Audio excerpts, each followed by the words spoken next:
your college performance does not relate to the National Football League. It never does. They played side by side with each other, and he wasn't as good as Quinn Ewers. That's an issue. That's a major issue. It wasn't that it wasn't as good as Quinn Ewers. Ever got to Texas. It wasn't that it wasn't as good as Quinn Ewers. It was Quinn Ewers' program, which Steve Sarkisian made very clear the entirety of the time that Arch Manning was in Austin. So for you to argue that because Ewers is a 7th-round pick, Arch Manning is not that good and not deserving of being first overall is asinine. It is wrong. It is incorrect. He's going to be number 1 overall. My whole thing was I'm buying you're doing your thing now where you double down on a take that is incorrect. The best quarterback prospect to ever hit college football can't play. He's over not a 7th-round pick. There were 2 perfectly rated quarterback recruits in the history of the sport. Quinn Ewers couldn't even play at Ohio State. He couldn't even play at Ohio State. Quinn Ewers. Go look it up. The Early Line, only on SportsGrid. We're going to go through every single thing, and I've got a great team behind me that's going to help me get the job done. I want this to be the place that people come to. There is going to be an energy to game time decisions that you will feel night in and night out. We are going to hit every single one of those markets that you need to know about. We will have everything at our disposal, and we will use that to our advantage. There is not going to be a better place, I promise you, than Game Time Decisions. I'm Kevin Walsh. Tune in to Game Time Decisions weekdays on SportsGrid.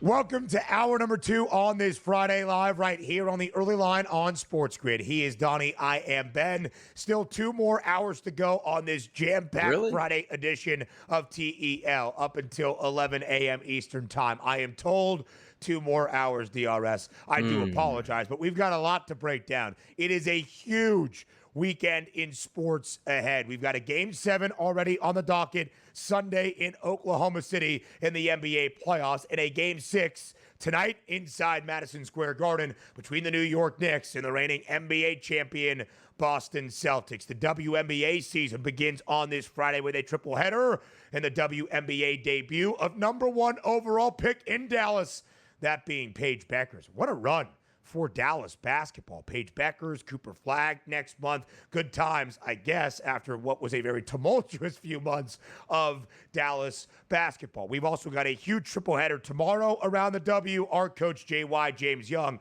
Nobody breaks it down like him when it comes to the NBA or the WNBA from that sports betting perspective later in this second hour. It's rivalry weekend in Major League Baseball. We'll set the stage for all 15 series that we have in the explainer of why exactly it is being positioned as a rivalry. Some make a lot of sense.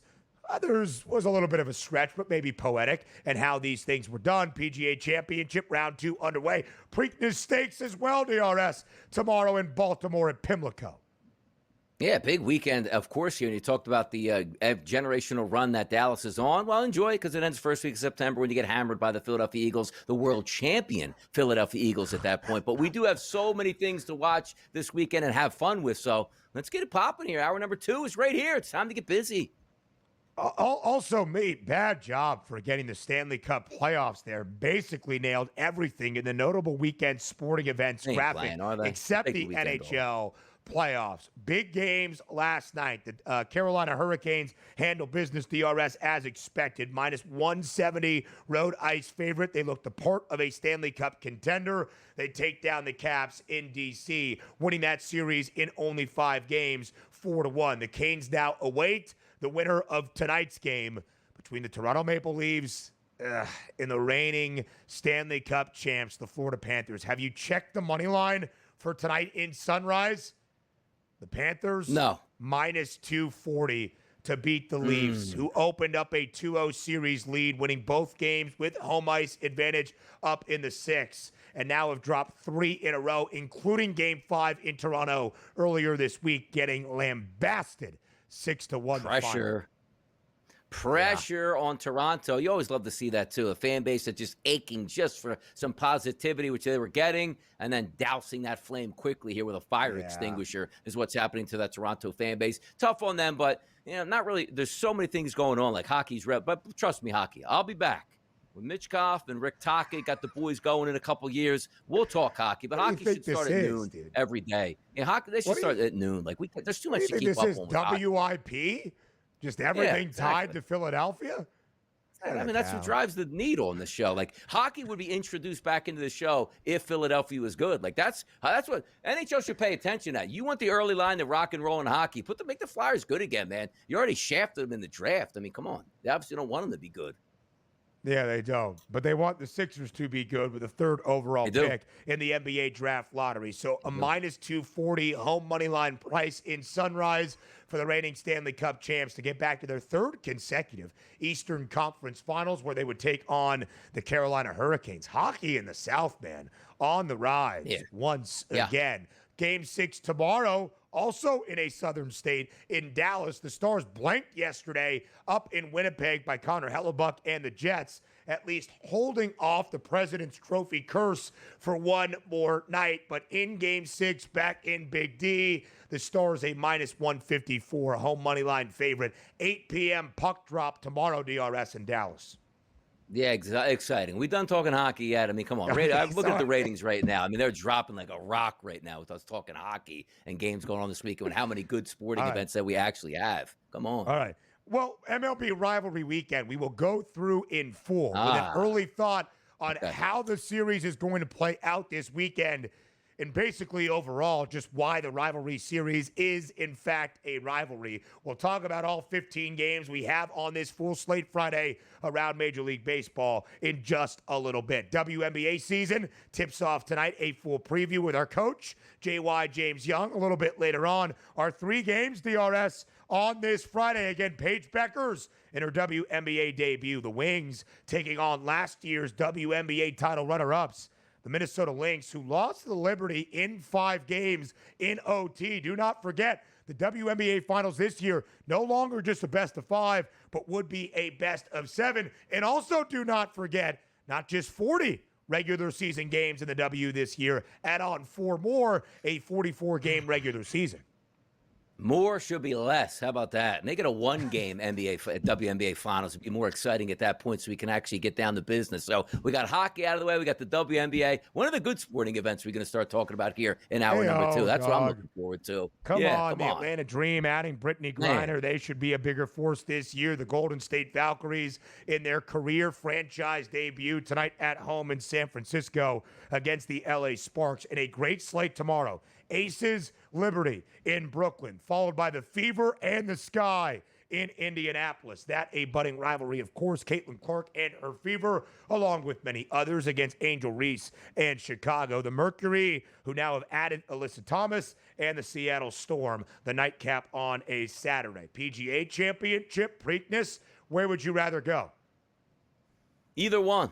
Either one better than WNBA or hockey at this point now. Because there's some things like the rip about the Preakness, which is great. There's some things like the rip about Major League Baseball, which is fantastic. Let's go. We just did the PGA Championship again. Rory McIlroy yesterday, opening round 74, 3 over par. Yeah. The guy's just been celebrating. He's mentioned he's hardly practiced since winning the green jacket and completing the career Grand Slam for the first time in 14 tries. So kudos to Rory McIlroy. Preakness Stakes, of course, the big story. Sovereignty not going to run.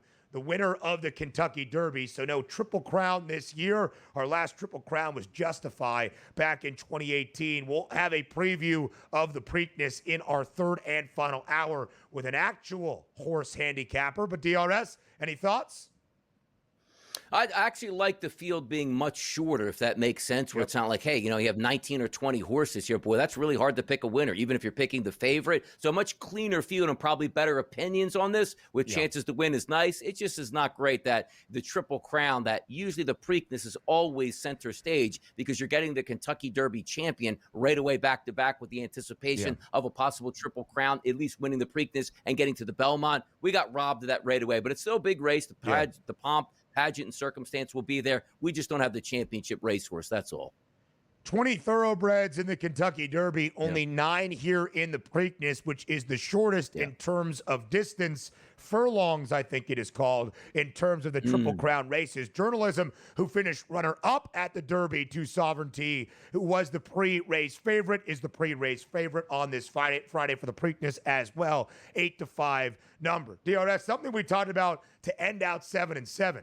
The league owners will meet around the National Football League next week to consider a proposal that would allow NFL players to play in the 2028 Summer Olympics in the new sport introduced, flag football. Where does Donnie stand? Understand this. The Pro Bowl, which doesn't play anymore. Do you know what they did?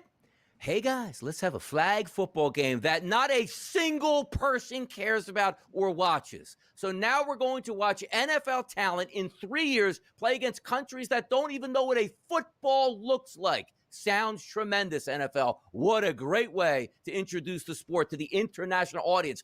You're playing games over there already, but now we have flag football, which, you know what? Send other teams wide. My Philadelphia Eagles are not sending anybody there. You want to tear hamstrings and tear up knees going up against China, Tunisia, and Japan? Have at it, people. Not for my players, not for my money.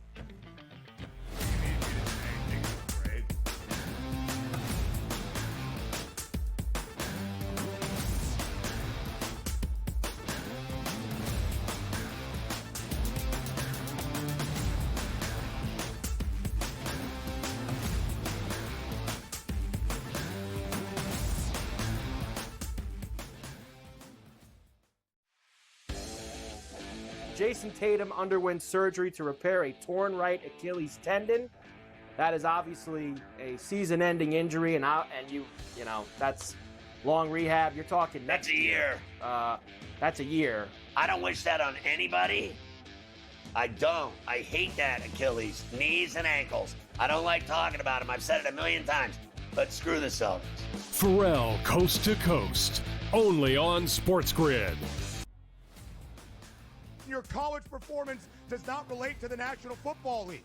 It never does. They played side by side with each other, and he wasn't as good as Quinn Ewers. That's an issue. That's a major issue. It wasn't that he wasn't as good as Quinn Ewers. Ever got to Texas? It wasn't that he wasn't as good as Quinn Ewers. It was Quinn Ewers' program, which Steve Sarkisian made very clear the entirety of the time that Arch Manning was in Austin. So for you to argue that because Ewers is a 7th-round pick, Arch Manning is not that good and not deserving of being first overall is asinine. It is wrong. It is incorrect. He's going to be number 1 overall. My whole thing was I'm buying you're doing your thing now where you double down on a take that is incorrect. The best quarterback prospect to ever hit college football can't play. He's not, though. There were 2 perfectly rated quarterback recruits in the history of the sport. Quinn Ewers couldn't even play at Ohio State. He couldn't even play at Ohio State. Quinn Ewers. Go look it up. The Early Line, only on SportsGrid. We're going to go through every single thing, and I've got a great team behind me that's going to help me get the job done. I want this to be the place that people come to. There is going to be an energy to game time decisions that you will feel night in and night out. We are going to hit every single one of those markets that you need to know about. We will have everything at our disposal, and we will use that to our advantage. There is not going to be a better place, I promise you, than Game Time Decisions. I'm Kevin Walsh. Tune in to Game Time Decisions weekdays on SportsGrid.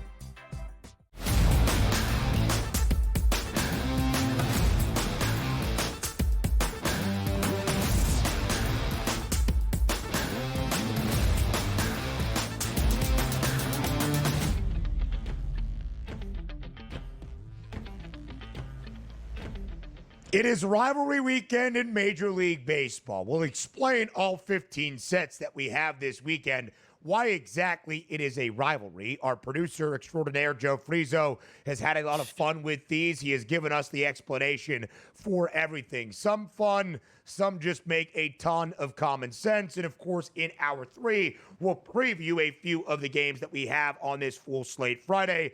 We'll break down, though, exactly every series you can expect, where you can bet on the result of a regular season series. That's not often the case on the FanDuel Sportsbook for about 5 or 6 of these spots over the weekend. A big one tonight up in the Bronx. It's the Yankees and the Mets. In fact, let me check on that. I don't think it is tonight, right? It's some day, but no, it is tonight. 7:06 p.m. Eastern Time. What a weekend. What a night it is a New York sports inside Yankee Stadium. Yanks, Mets, Subway Series opener. Of course, about an hour later inside Madison Square Garden back in Manhattan, it's the New York Knicks and the Boston Celtics. A monumental night for New York sports. That one, DRS, Mets, Yankees, Subway Series. Cubs, White Sox at Wrigley with some day baseball on this Friday. Crosstown Classic. Rangers, Astros started yesterday in Arlington. The Silver Boot Series. The Dodgers and the Angels. That's at the Ravine. The Freeway Series. And the battle for the Commonwealth. The Phillies and the Pirates. These two clubs first met back in 1887. All of those track as a rivalry series this weekend in Major League Baseball. No, they don't. I don't like manufactured stuff. There's like two rivalries in baseball, Ben. Like what? It's the Red Sox and the Yankees, and I think it's the Cardinals and the Cubs. Do we even have another rivalry? Like the Rays Marlins rivalry? You got to be kidding. Athletics Giants, who back in the day used to play once every 50 years. Dude. I don't care. I need to get this off my chest right now at this point. So when we're lining up, like this was manufactured to be done on purpose because I didn't understand that baseball had a rivalry weekend. I thought like we were just doing that as some fun. So baseball thought they were planning a rivalry weekend where none of these teams are actually rivals. Like this sounds like the Conflict Cup. What was it? Connecticut and like UCF. Like, hey, we got a rivalry. Like, we're not even rivals. Throw that trophy in the back of the basement at that point here. Is that what baseball's doing here? You have two true rivalries in baseball. Nobody else is a rival here. What are we like? Come on, baseball. What are we doing?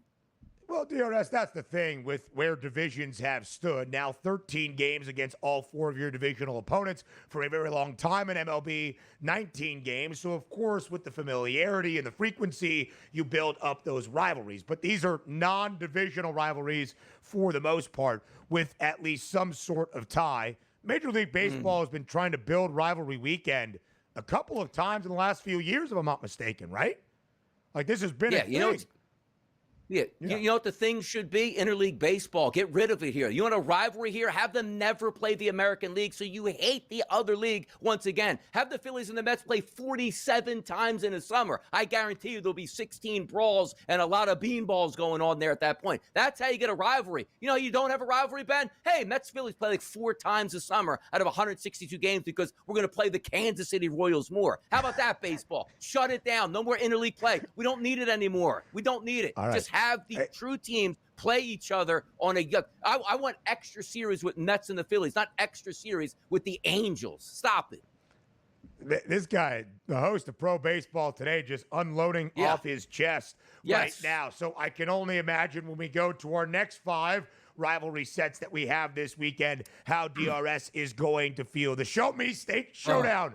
That's in Missouri, the Kansas City Royals and the Cardinals, affectionately known as the I-70 Series. The Ohio Cup, Cincinnati and Cleveland. The Reds will host the Guardians this weekend. The Beltway Series in the DMV, the O's and the Nationals inside Camden Yards. How about that California Classic, whether it's Oakland or Sacramento, the A's and the Giants up there in Northern California. Of course, they met in the 1989 World Series. How could you ever forget? The Fish and the Rays, both from Florida. Doesn't have a name, but that is the rivalry we have this weekend in Miami. The rivalry, all fan bases come together, and there's 2 people in the ballpark, one for the Rays and one for the Marlins in that one. That's a heated rivalry at that point. And then also, the Athletics. I can't wait for that series to really heat up when the team moves to Vegas at that point, and they're separated from, state to state at this point. Nobody's going to want to miss out on those series right now at this point. That's crazy. I'm actually enjoying this segment more than I thought I would. As I saw come on, now you're back.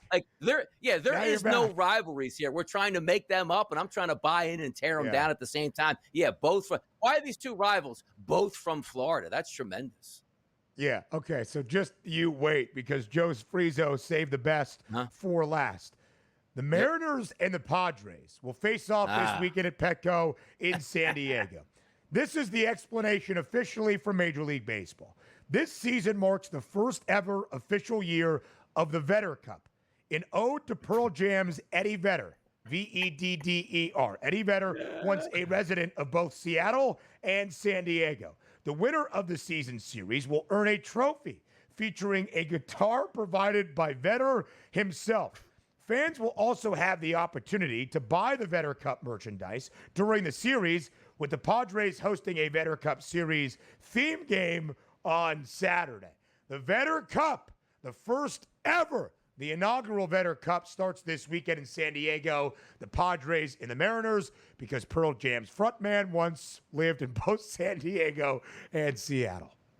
I mean, that's tremendous at that point. Like, do you at least get a concert after the game? Like, do you hear a little bit of this? Let me mic check here. Don't call me daughter, not fair to me. Like, you know what I mean? Or, some other things like down the list that we get at this point. Like, Eddie Vedder's been around the block a long time, but I'm not so sure we equate Eddie Vedder with San Diego and Seattle. We have to have an actual cup. The key part of it is if you win the guitar and then you get to smash the guitar like a rock star the minute you win it. So I don't know. Maybe that's something that could certainly celebrate at that point. But the Vetter Cup, this shows you how far we're going down. Like, you know what I mean? You might as well have it sponsored by like Taco Bell. Like, get a free taco if your team wins the actual Vetter Cup at this point. Let's really go down that rabbit hole. The D-backs and the Rockies in Arizona, which is the Rocky Mountain Showdown. I don't think there's any Rocky Mountains in the state of Arizona. I could be incorrect. The Red Sox and the Braves, both once hailed from Boston, the Brewers and the Twins. That's huge. First met in 1969 when the Brewers were the Seattle Pirates. Why are they not, or Seattle Pilots, I should say? Why are they not involved in the Vetter Cup? The Blue Jays and the Tigers, because Detroit's kind of close. Today.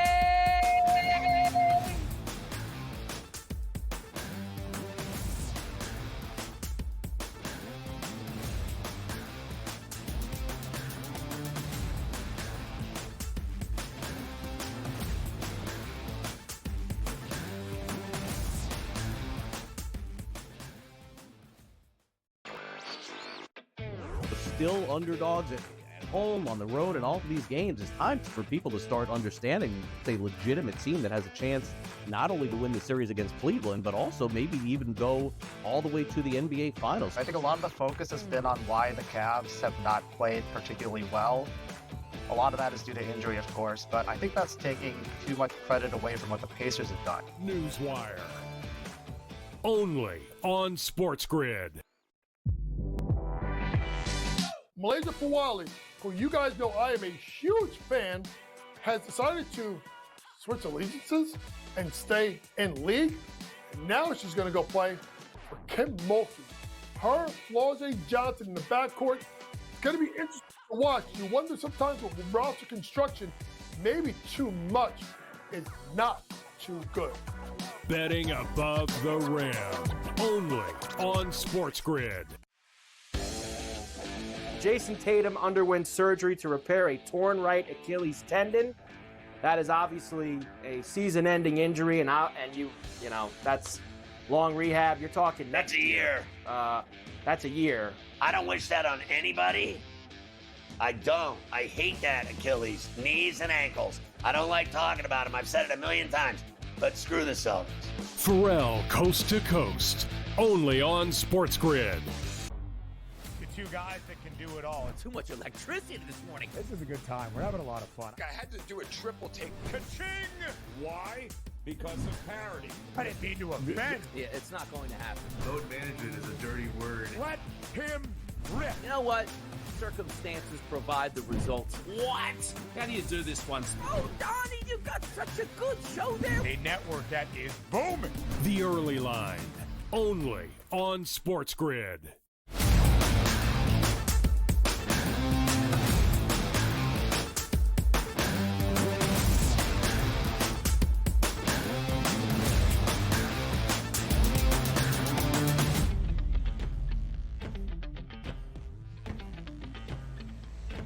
Live right here on this Friday on the Early Line on SportsGrid. MLB Rivalry Weekend will come your way later in hour number 3. We got to get to actual action around the association in the NBA playoffs. Game number 6 last night in Denver, setting the stage for game number 7 on Sunday afternoon in Oklahoma City. For the entirety of the remainder of this second hour, the coach, J.Y. James Young, up and in. We'll talk NBA playoffs, a recap of last night, an early look at Game 7 on Sunday. Will there be a Game 7 in the Eastern Conference between the Celtics and the Knicks? A monumental preview of Game 6 tonight for JY's Knicks inside Madison Square Garden. And then we'll talk some WNBA season preview ahead of the season debut tonight with a triple header on this Friday with the coach. JY, everything for the next 40 minutes. We appreciate your time. I've had 3 cups of coffee. I slept about 2 hours last night, and that's not the prep for the WNBA. It was for the Knick game tonight. We'll talk about that in a little bit. Yes, we will get to Game 6 inside the world's most famous arena in the biggest game for New York in 25 years of basketball. But let's start, JY, with a look back on a Thursday evening at altitude, game number 6 at the home of the Denver Nuggets against the Oklahoma City Thunder. We talked about OKC being a 5-point road favorite, learning on the fly with that growing playoff pedigree, expected to win the series even on the road. Denver had other ideas. A double-digit win for the Nuggets outright as a 5-point road underdog. What is your biggest takeaway, JY, from the result last night in game number 6 in this series being extended? Honestly, it was the first time that we did not get a combined great performance of Michael Porter Jr. and Aaron Gordon. You got the win. I think that was the concerning thing, obviously, with Michael Porter Jr., only playing 8 minutes and 57 seconds of the second half. David Adelman just did a remarkable job of really going, well, to be honest, it's Julian Strathmore, the kid out of Gonzaga, who really was one of the reasons why the general manager was fired, because he wanted this kid to get more playing time. And obviously they gave him the playing time in the second half, obviously 3 of 3 from the three-point line, and he became almost that Michael Porter Jr. player in regard to get the ball into the low post, you run your cutter action, find this guy in the corner, and he knocked down some threes. So I think that was the big thing. And obviously Nikola Jokic, his play in regards to finding his spots, Ben, of what to do. There were spots where he had to score the ball, but in the fourth quarter, they kind of put him into that pinch, low post, and he had some really good passes, one for a 3 for Julian, got Braun on a beautiful, beautiful no-look pass to the dunk spot. Joker kind of found his rhythm, almost got a triple-double, doing everything they needed to get that win. Yeah, it was an exciting game all the way through yesterday, but also could have went up in flames early. And I'm talking not even before the game actually tipped off, Coach. You had the injury situation / illness here for Jamal Murray. Whether or not he would even play, guts it out, 42 minutes, 25 points, and a game-leading plus 28. In those big moments, man, you can't let your team down. He didn't come out for warm-ups, but he was there when the game meant something. Yeah, and this is what is great about Jamal Murray is at times he can go and become Batman and really be that guy that can score and create. And obviously, look at the fact that, also in the second half getting 4 assists. So getting other guys involved too, Donnie, was really a tremendous performance out of a guy that we didn't know was going to play. We thought that game was going to get away from them. And obviously he made that run and got the win. But when you look at the other side, you have to start looking at the play of some of the players. Jalen Williams, Lord have mercy. What in the John Starks happened to him? Meanwhile, I have a picture of John Starks over here on my right shoulder. Dude. Good vibes. Good vibes needed on this front. Go ahead. We'll have those vibes in the next segment. But 0 of 8, 0 of 3 from 3. It was just a bad performance by Jalen Williams. They're going to need him to step up because he really, Donnie, has struggled in this series. Yes, he certainly has. 0 of 4 from beyond the arc last night for Jalen Williams. 6 points, right? We talked about the dynamic duo for Denver. You get 54 combined out of Nikola Jokic and Jamal Murray battling through that illness. A balanced attack. Julian Strother off the bench making 3 triples. Christian Brown, 3 triples in the starting lineup. 23 points. Outside of Shai Gilgeous-Alexander, at times in this series, there has not been a lot elsewhere for Oklahoma City. So, with JY on the other side of the break, we'll talk about game number 7. Winner take all in Oklahoma City. Will the Thunder have that necessary playoff experience to win this game at home? Or might Denver, as the dog, provide a very difficult test? We'll talk about it with JY on the other side, and then get to game 6 in the Mecca next.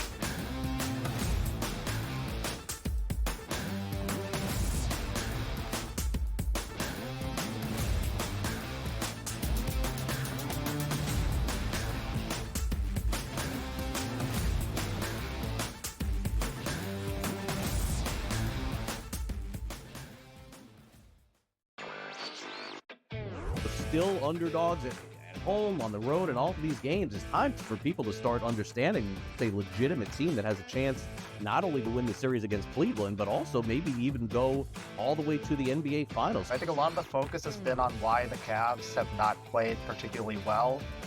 A lot of that is due to injury, of course, but I think that's taking too much credit away from what the Pacers have done. Newswire.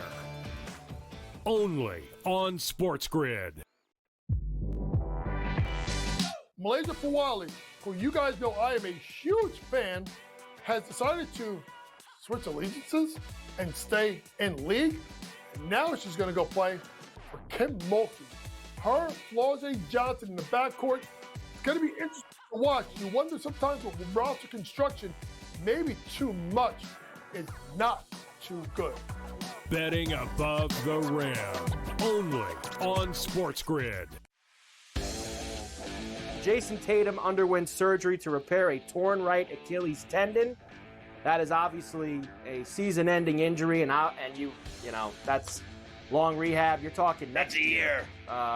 That's a year. I don't wish that on anybody. I don't. I hate that Achilles, knees and ankles. I don't like talking about them. I've said it a million times. But screw the Celtics. Pharrell Coast to Coast. Only on SportsGrid. The two guys that can do it all. Too much electricity this morning. This is a good time. We're having a lot of fun. I had to do a triple take. Ka-ching! Why? Because of parity. I didn't mean to offend. Yeah, it's not going to happen. Load management is a dirty word. Let him rip. You know what? Circumstances provide the results. What? How do you do this one? Oh, Donnie, you got such a good show there. A network that is booming. The Early Line. Only on SportsGrid.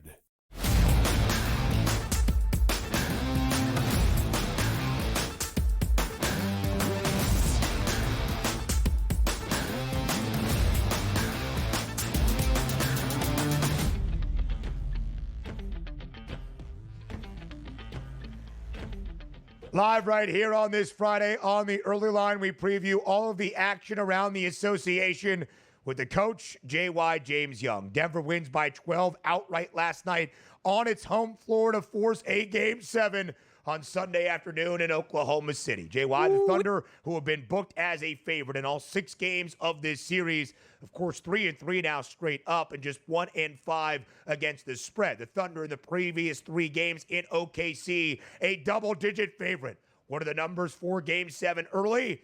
Just a 7.5-point spread in favor of the Thunder at home and a total of 212. What is at stake for this young core in OKC, led by SGA, coached by Mark Daigneault? It is their first spot in the Western Conference Finals, the first for the Thunder as a team since 2016. On the other side for Nikola Jokic and his Denver Nuggets, a third trip to the Western Conference Finals in the previous 6 seasons. And of course, that championship pedigree showing through, forcing this Game 7. They won the title just 2 seasons ago. JY, a Game 7 and a 7.5-point spread.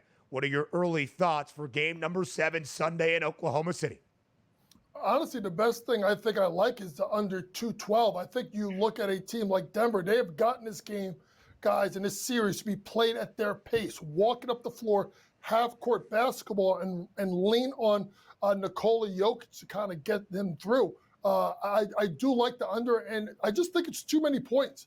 I think Denver will find a way to keep this game extremely close to the best and make this a competitive game. So I am looking at this to go really tight, plus the 7.5, under 212. Interesting thing, Nikola Jokic, again, missed a triple-double. I want to say that's 8 straight games that he's had under a triple, that has not had a triple-double. There's got to be one coming at some point where they slow it down, give it to him, and if you are Oklahoma City, you're going to try and make other guys beat you in that spot. Right now, plus 165 on a FanDuel Sportsbook, Nikola Jokic to have a triple-double. And also, when you talk about teams returning home, typically, you know, we expect SGA, road home, doesn't wherever to play great. Same thing with Nikola Jokic. I take a look at Jalen Williams, underwhelming in his last game here. Give me some other players that on both teams, coach, that need to step up in a game number 7 that could be those unsung heroes in a big moment. Well, I mean, when you talk about, obviously, you know, Denver, to me, it's Aaron Gordon. I know he was, 12 points, but he's been really making big shots after big shots, have improved his three-point shot. I take a look at him. And other side, I'm going to look at Chet Holmgren. He did have a double-double last game. He's going to have to step up. I think Williams will play better in his home building. And then look at a three-point prop, a guy like Lou Dort, who's not afraid, even though he's known for his defense, to take the three and take an abundance of threes. Maybe that's a guy, especially Williams gets off early, you shade off of someone else. Look at Lou Dort to fire up a bunch of threes come Game 7.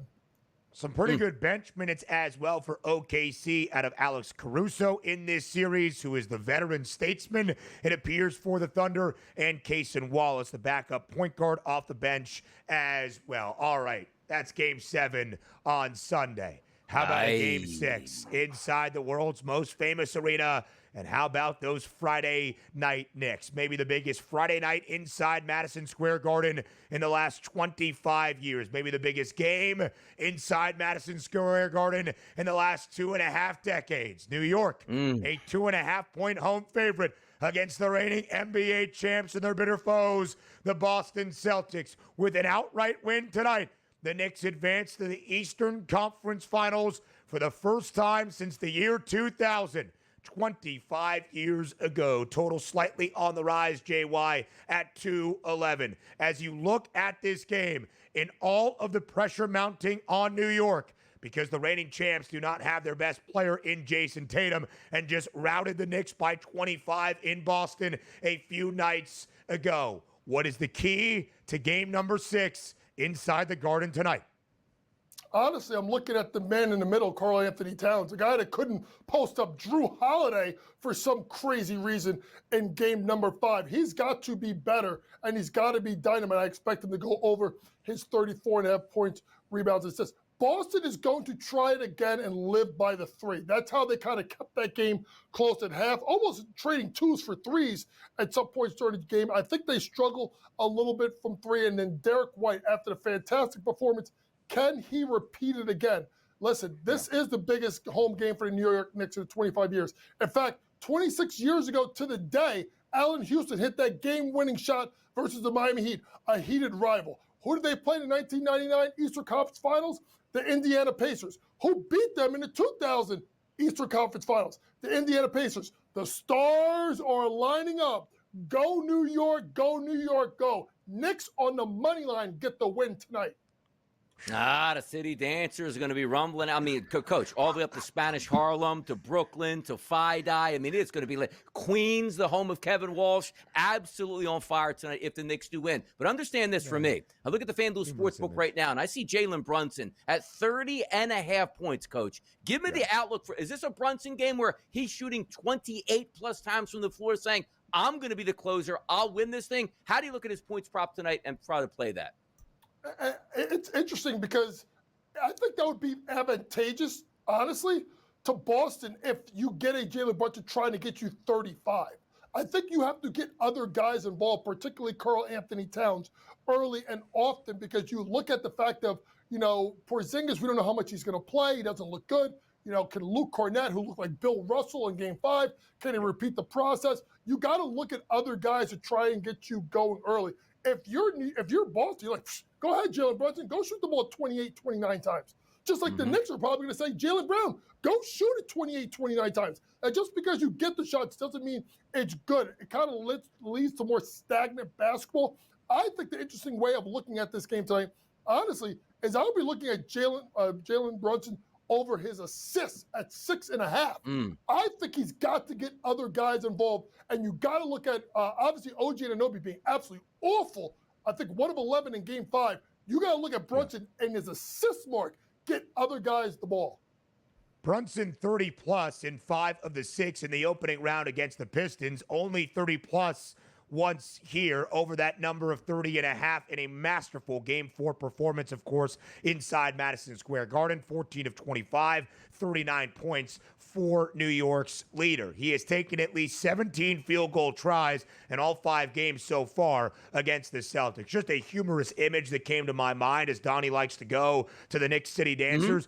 You know, in Trainwreck, the movie with Amy Schumer, Bill Hader, LeBron James, when Schumer goes out on the court with the Knick City Dancers, Photoshop idea, Donnie's face on Amy Schumer to go out there and get things done. Maybe we get Donnie with the Knick City Dancers if the Knicks can continue in this postseason. A win tonight sends them to the Eastern Conference Finals for the first time in the last 2.5 decades. But of course, JY, I think after Game 5 in Beantown, there was an argument to be made that without Jason Tatum, the Boston Celtics damn near equal with the New York Knicks in terms of talent level out there on the floor. We saw Jaylen Brown have a huge night. Derek White, a monumental night from beyond the arc. Peyton Pritchard, great. Luke Kornet, great. Everybody really stepping up in the absence of Jason Tatum, who continues to fill that large void for the Seas tonight in MSG. Well, Jaylen Brown's got to carry him, but the always interesting thing, Ben, is it's not the first game after an injury. It's the second game. The first game is adrenaline. And everybody thinks we're going to lose, us against the world. Now reality sits in. And now you got to go to a Madison Square Garden where you got to have everyone inebriated for that game. Meanwhile, you got the Mets and the Yankees down at the boogie down. You're going to have all those people probably inebriated as well, looking at the phone. It'll be the only time at Yankee Stadium where everyone cheers at the same time, and it's going to be for the Knick game if they pull out that win. It's going to be a huge Friday night in New York sports. The Subway Series begins this weekend in the Bronx tonight between the Yankees and the Mets. And, of course, the Knicks and the Celtics in. Go. Come on. Do it for Big Mace tonight. How about that? Yep. Let's go. Knicks win. Let's go. Come on. Why the Sixers? WNBA preview.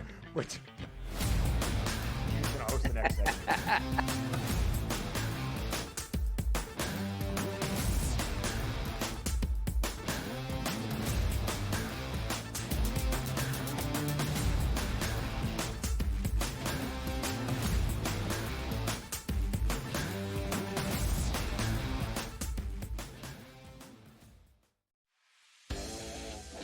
Jason Tatum underwent surgery to repair a torn right Achilles tendon. That is obviously a season-ending injury, and you know that's long rehab. You're talking that's a year. That's a year. I don't wish that on anybody.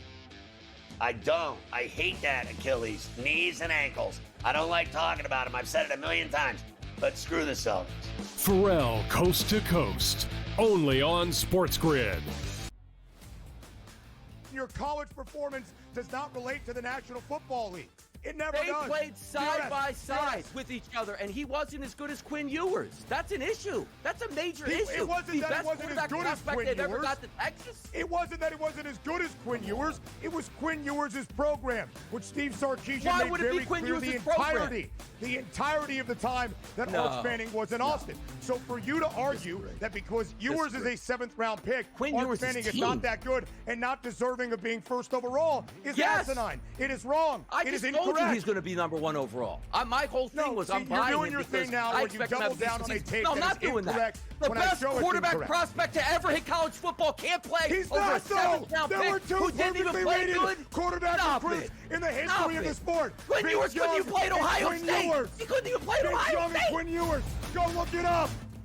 The Early Line, only on SportsGrid. We're going to go through every single thing, and I've got a great team behind me that's going to help me get the job done. I want this to be the place that people come to. There is going to be an energy to game time decisions that you will feel night in and night out. We are going to hit every single one of those markets that you need to know about. We will have everything at our disposal, and we will use that to our advantage. There is not going to be a better place, I promise you, than Game Time Decisions. I'm Kevin Walsh. Tune in to Game Time Decisions weekdays on SportsGrid.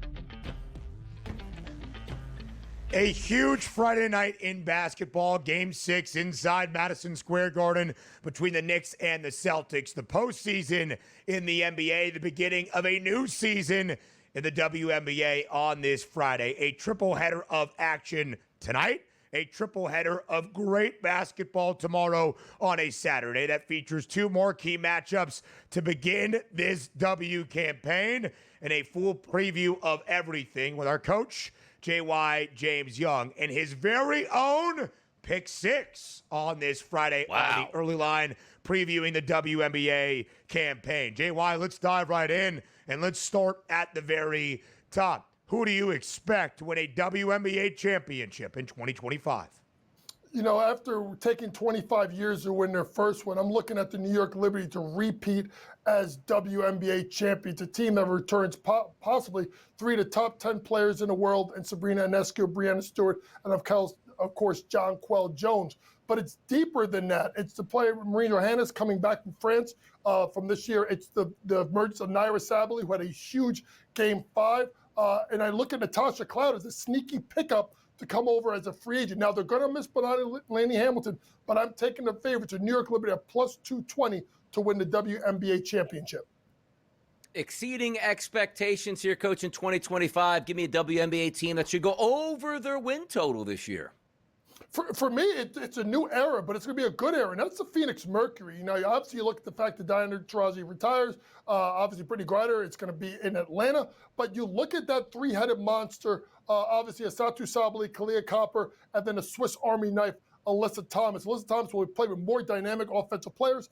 I think that win total's at 24.5 wins. I think they're going to be sneaky good. Give me the Phoenix Mercury. If they can get everyone on the same page, which is a big thing, I'd like them to go over 24.5 wins this season.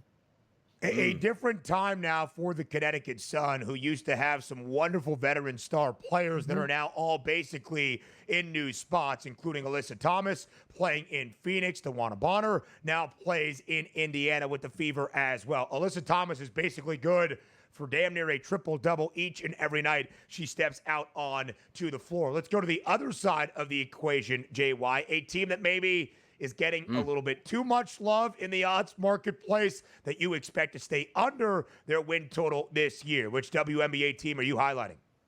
All right, I may have to duck and hide my social media profile. It is the Chicago Sky. Chicago Sky, which I don't understand. Their win total is 18.5. I think they got 13 wins last year. They're a team in disarray. They had James Wade walked out of them 2 years ago. They get Teresa Weatherspoon. They fire her halfway during the year. Then they get rid of Marina Mabry, right? Obviously, you know, Kennedy Carter is gone. And their win total is 5 higher than last year? I get they got Haley Van Lith. I know Cardozo's going to be better. I know Angel Reese is going to step up. But I think this team struggles. Under 18.5 wins this year for the Chicago Sky. How about that here? And talking about, you know, some upset picks that we have, the WNBA, the MVP. Oh, it's easy. It's got to be A'ja Wilson. It's got to be Caitlin Clark, Coach. Tell us why it's not going to be either one of those two ladies. Well, obviously, I'm going to another one of the top 5 players in the world, and that's Big Fish, Nafisha Collier. Obviously, the player out of UConn did a great job with the Minnesota Lynx, playing for the best coach in the WNBA, let's be honest.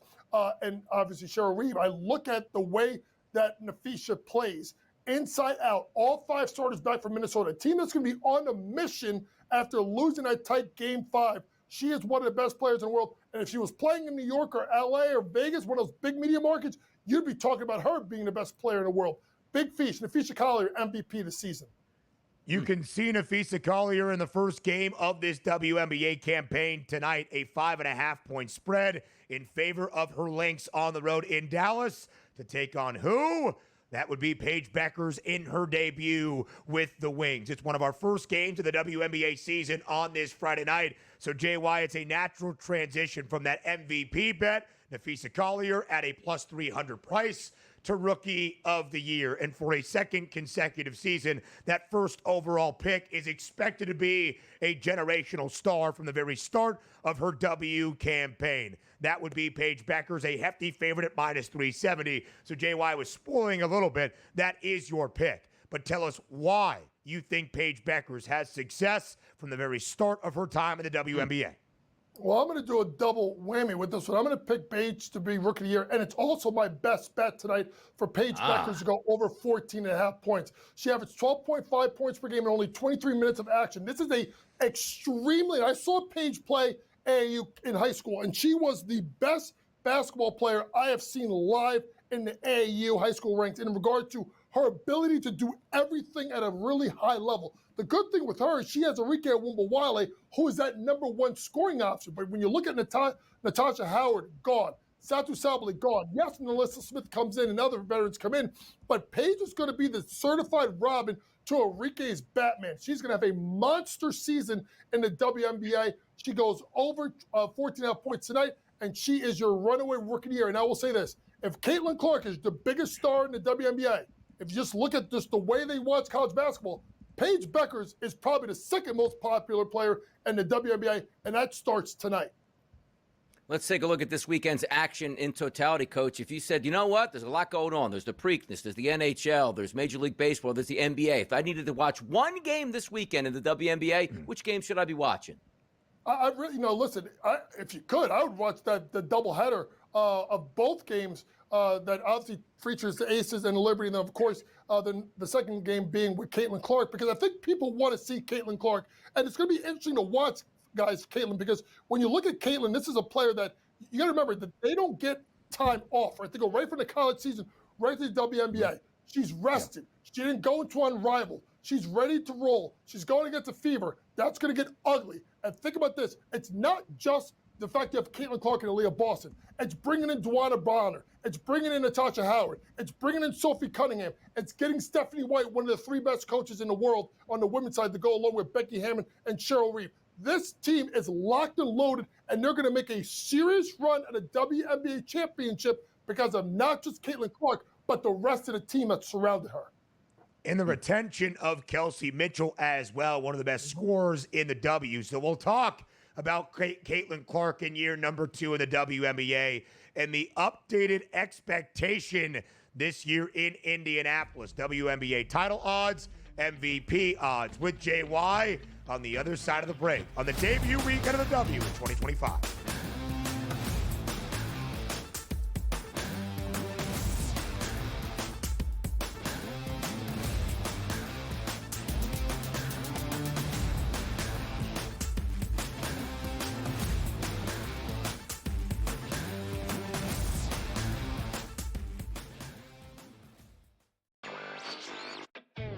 Still underdogs at home, on the road, and all of these games. It's time for people to start understanding a legitimate team that has a chance not only to win the series against Cleveland, but also maybe even go all the way to the NBA Finals. I think a lot of the focus has been on why the Cavs have not played particularly well.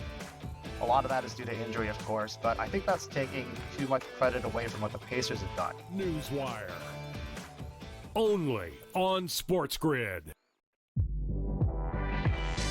Malaysia Fawali, who you guys know I am a huge fan, has decided to switch allegiances and stay in league.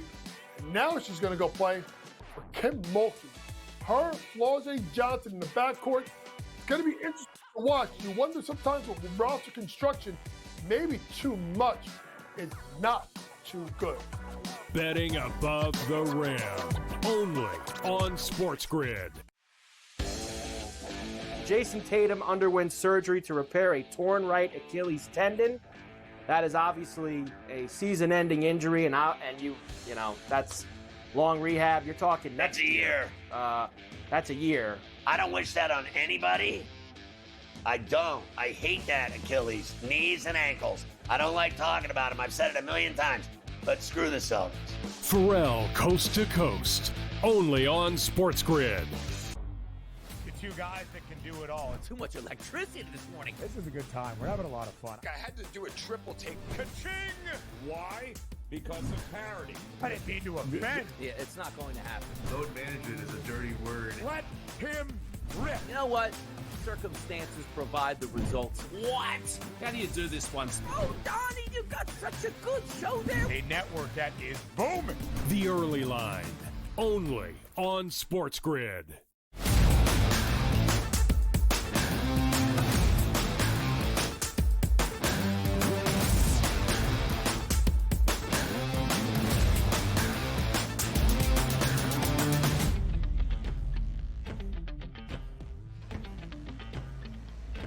Tonight starts the 2025 WNBA season. Can the W capitalize on its momentum once again?